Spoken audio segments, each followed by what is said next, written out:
નાની ઉંમરમાં વાળ સફેદ થવા લાગ્યા હોય તે સમસ્યા આજના સમયમાં અનેક લોકોને સતાવતી હોય છે।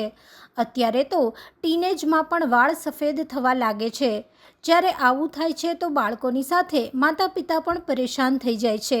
નાની ઉંમરમાં જો વાળ સફેદ થવા લાગે તો સૌથી પહેલાં એ જાણવું જરૂરી છે કે સફેદ વાળનો ગ્રોથ અટકાવવો કેવી રીતે। જો સફેદ વાળનો ગ્રોથ અટકાવવો હોય તો નાળિયેરના તેલમાં મીઠા લીમડાના પાનને ઉકાળી આ તેલને ઠંડુ કરી લેવું। ત્યાર પછી આ તેલથી વાળના મૂળમાં માલિશ કરો। વાળને કુદરતી રીતે કાળા કરવા હોય તો કાળા તલનો ઉપયોગ પણ કરી શકાય છે।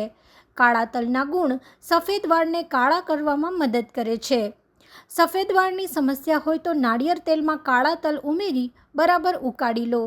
આ તેલ ઠંડુ થઈ જાય પછી તેને ગાળી અને વાળમાં લગાડો અને 2 કલાક પછી હેર વોશ કરી લો।